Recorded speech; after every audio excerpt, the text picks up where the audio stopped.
A raíz del asilo sorpresivo para muchos de Edmundo González Urrutia, su salida a España, en las redes empezaron a surgir algunos mensajes que nos remitían a Rómulo Betancourt, el veterano estadista, para muchos el padre de la democracia venezolana o el responsable de aquellos 40 años de progreso democrático. Vivió en su larga vida política tres exilios resultaron muy productivos. Siempre en los momentos de crisis es bueno detenerse un instante y ver atrás. La historia nos puede enseñar muchas cosas. ¿Qué podemos aprender de esos exilios de Betancourt? ¿Tiene sentido compararlos con lo que se está viviendo en la actualidad y el exilio de González Urrutia? ¿Qué representa González Urrutia realmente para el momento político actual? Para este foro hemos convocado al historiador Pedro Benítez, quien está en Caracas. Pedro, muy buenos días. Muchísimas gracias por atendernos. César, buenos días a ti y a tu audiencia. Y tenemos el análisis de un joven politólogo en la ciudad de Buenos Aires, politólogo venezolano, Walter Molina Galdi. Walter, muy buenos días. Muchísimas gracias por acompañarnos en esta mañana. Gracias a ustedes por la invitación. Un saludo a toda tu audiencia, César Miguel. Comenzamos, por supuesto, con Pedro Benítez. Pedro, ¿tiene sentido asomarse un rato a la experiencia de Betancourt? ¿Tiene sentido repasar lo que han sido los exilios políticos en Venezuela? Sí, César, por supuesto que tiene sentido.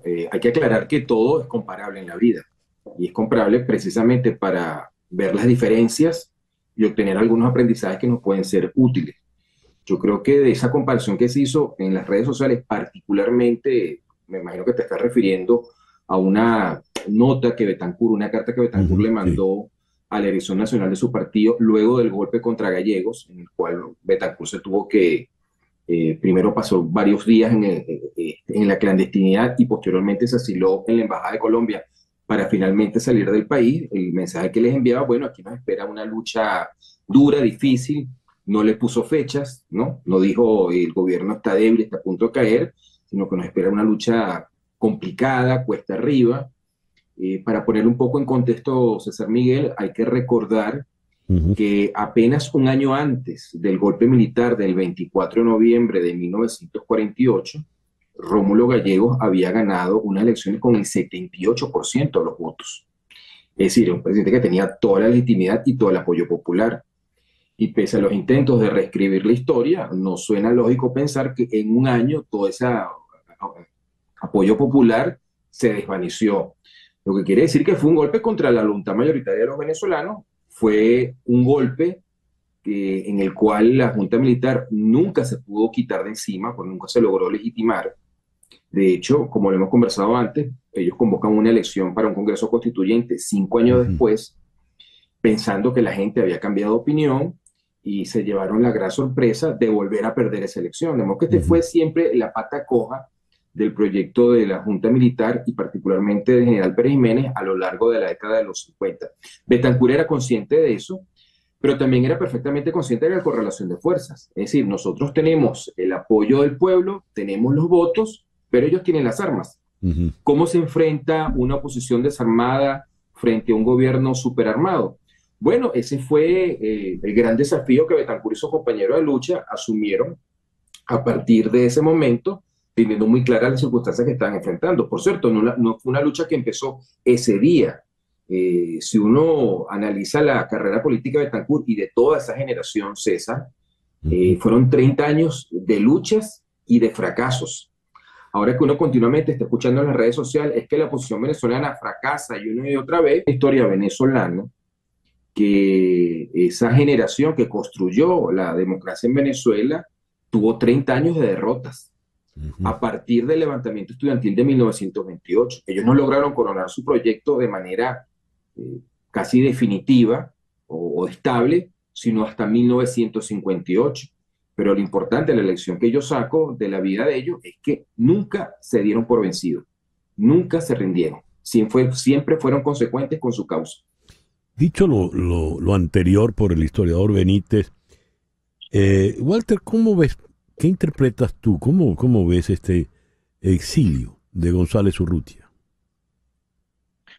Bueno, claramente esto anímicamente golpea a una sociedad venezolana que mayoritariamente de forma enorme desea un cambio y trabajó por un cambio, ¿no? El movimiento que se gestó para lo que fue la elección presidencial y antes de esta es un movimiento social, o sea, yo diría que fue mucho más allá de un movimiento político, esto fue un movimiento social, un movimiento casi existencial que tuvo como base, o una de sus bases, la esperanza de poder lograr este cambio, de poder reencontrarnos. Y esto, bueno, claramente viene a golpear un poco eso. Eso no significa que estemos derrotados, que estemos arrodillados, pero claramente viene a golpearlo un poco, puesto que al final Edmundo González Urrutia es el presidente electo de Venezuela. El avión que debía partir, y así claramente la sociedad toda, lo digo, no, lo creemos, el avión que debía partir es de la persona que perdió esas elecciones, que está secuestrando, que está torturando, y no de la persona que la ganó. Sin embargo, coincido también desde el punto de vista humano, más allá de lo político, está preservando su vida, y una doctrina justamente de Betancourt es que no te puedes dejar apresar o matar porque ya no puedes hacer nada en Sí. esas circunstancias. Y ahora, bueno, va a tener Edmundo González Urrutia la oportunidad, como la tuvo Betancourt. En eso sí creo que es una similitud. Hay otras que me parecen que no son correctas, pero la similitud es que va a tener en fueros internacionales la posibilidad de agrandar todavía más lo que significa la causa venezolana, que tendría que ser una causa común de todos los demócratas en el mundo, mientras dentro de Venezuela se está haciendo todavía una resistencia importante con la líder de este proceso en el país. Esto es fundamental, ¿no? Que es lo que ocurría en su momento también, ¿no? Betancourt siempre le dio demasiada importancia, relevancia a lo que hicieron Carnevali, Pinto Salinas, Ruiz Pineda y al propio Caldera, más allá de no ser de su partido. Bueno, esta dualidad es lo que espero que tengamos ahora, Edmundo González liderando desde afuera y María Corina Machado desde adentro. Hablaba Walter Molina Galdi. Pedro, volviendo a las comparaciones, buscando parangones en el pasado, Betancourt, dijiste, entendió que lo teníamos todo, la oposición, menos el poder y las armas. Situación semejante a la que existe acá. Dijo él en su famosa carta que él no era un hombre para estar en la clandestinidad, no se veía con eficacia en ello y evidentemente, aunque no lo decía en la carta, prefería que eso recayese en prominentes dirigentes más jóvenes de su partido. Y así la clandestinidad fue llevada adelante pues por Antonio Pinto Salinas, Alberto Carnevali y Leonardo Ruiz Pineda. Sabemos qué pasó con ellos. ¿Pasa lo mismo con González Urrutia afuera y María Corina Machado dentro del país, yendo entonces abiertamente a una clandestinidad porque no puede estar libre en la calle? ¿Es una correlación semejante a la que tenemos o no? No, no creo. Las circunstancias en este caso son distintas, es un mundo distinto, ¿no? En aquel momento el gobierno militar fue inmediatamente reconocido por las grandes potencias, empezando por Estados Unidos, ¿no? A las pocas semanas, y por el resto de las naciones latinoamericanas. No es este caso, estamos en otro mundo. Y luego aquí hay un detalle que es muy particular de esta situación, César Miguel.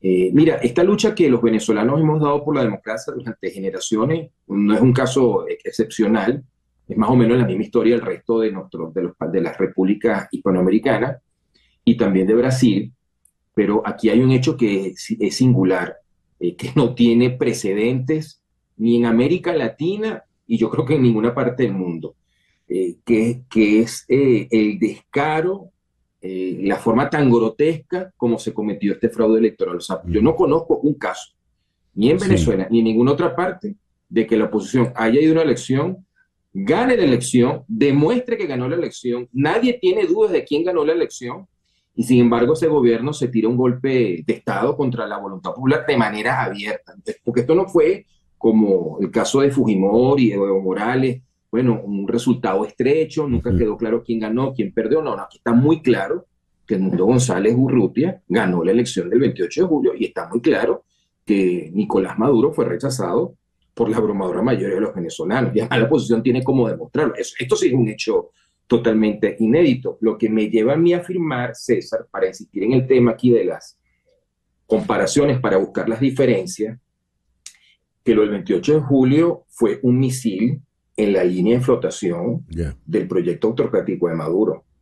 ¿Cuándo se va a terminar de hundir ese barco? No lo podemos saber.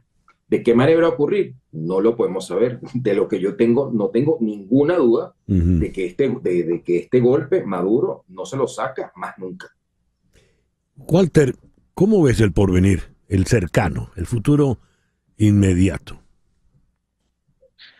Bueno, yo creo que las presiones internacionales van a aumentar.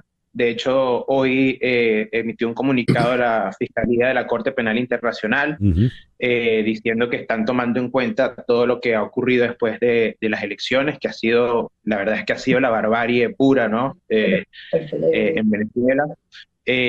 También la propia Argentina en el pasado viernes le pidió precisamente a la Corte Penal Internacional que emitiera a la Fiscalía, que emitiera órdenes de captura contra Nicolás Maduro. Yo creo que más estados se van a sumar a este tipo de peticiones. Creo que van a empezar a cerrarles el mundo al chavismo, y esto es fundamental porque no, como decía anteriormente, no se trata esto de una lucha o de una causa solamente de los venezolanos. La verdad es que lo que está ocurriendo en Venezuela puede ser un modelo de exportación para otros países, no porque no haya autócratas ya en otros lados, sino la forma en la que está ocurriendo en el país. Como bien decía Pedro, lo que sucedió el 28 de julio lo sabe todo el mundo, y saben también que están desconociendo la voluntad de la gente, saben también lo que están haciendo con la embajada de Argentina, es decir, están todas las líneas rojas que podían existir, si es que no la habían cruzado antes, ya los cruzaron, y si Maduro aún así logra permanecer en el poder a lo largo del tiempo, ¿quién le va a decir a otros autócratas que tal vez podrían replicar ese modelo? Así que creo que esto es algo que va mucho más allá de los venezolanos. Creo que hay que, como decía también, hay unos líderes importantísimos que están dentro del país, comenzando por supuesto por María Corina Machado, pero bueno, hay otros importantes, Elsa Solórzano, Juan Pablo Guanipa, y ahora bueno, tenemos a Edmundo González afuera como una voz que tiene que ser muy relevante para pedir precisamente esto, que haya una presión importante para el régimen de Nicolás Maduro, para aumentar básicamente sus costos de permanencia. Yo creo que ya los costos de salida han sido bastante suavizados, pero bueno, eso todavía no lo han tomado por alguna razón, y es porque para ellos todavía el costo más alto es el de salir del poder, y precisamente eso es lo que tenemos que cambiar. El tiempo se vino encima, pero no quiero cerrar sin volver contigo, Pedro, ya a manera de conclusión, por la frase que dijiste al cierre. Este golpe no se lo saca Maduro de encima. Quiero ser cuidadoso con los calificativos, ¿no? Pero en el boxeo hay golpes definitivos, ¿verdad? Hay un golpe que fue al hígado, un gancho al hígado que se termina produciendo efecto 3 rounds después, no sé. Exactamente. ¿Cuán definitivo es este golpe que no se podrá sacar de encima Maduro? Para mí, en mi opinión, modestamente hablando, esto es un golpe sí mortal para Maduro. Este golpe no se lo saca. Porque es que hay que hacer la siguiente reflexión, César. ¿Por qué Maduro convocó esta elección? ¿Por qué Maduro fue una elección que tenía que saber que corría el riesgo de poderla perder? ¿Por qué lo hizo? Porque necesitaba legitimarse ante el afán y ante su propia gente. Y todo eso lo perdió. Yo no pondría grandes expectativas, esto lo quiero decir con cuidado, en lo que pueda hacer la comunidad internacional, que siempre va a cumplir un papel muy importante, en particular un actor que, como tú te habrás fijado, y Walter también, ha estado tratando de pasar agachado en estos días, pero no lo puede hacer por su peso, que es Estados Unidos. Dicho lo cual, yo creo que aquí lo importante es la película que se está desarrollando dentro de Venezuela y el golpe que ha ocurrido dentro del gobierno, donde un personaje que hasta este momento estuvo muy marginado en el elenco político, pues ahora ocupa un papel central como ministro del Interior, y es el que a final de cuentas está dictando la política. Es decir, aquí ya ocurrió un cambio en la correlación de fuerzas dentro del propio régimen. Y eso es consecuencia de lo que ocurrió el 28 de julio pasado. Es decir, que el 28 de julio aquí está ocurriendo un movimiento de placas tectónicas. Cuando eso va a replicar en la superficie, no lo podemos saber todavía, pero de qué va a ocurrir, y que las cosas se están moviendo, César, porque lo único seguro en este mundo es el cambio. Nada es permanente. Muy bien. Pedro, muchísimas gracias por estos minutos en el programa de hoy. A ti, César, un abrazo. A Walter también. Walter, muchísimas gracias por habernos acompañado en esta mañana. Muchas gracias a ti, César. Un abrazo a Pedro también. Saludos. Walter Molina Galdi es politólogo, está en Buenos Aires, y Pedro Benítez es historiador y está en Caracas. 10:22 de la mañana, una pequeña pausa. Al regreso vamos a Madrid para medir el pulso a la capital española, ahora con González Urrutia en la vecindad. Esto es En Conexión por Éxito 107.1 FM en Miami.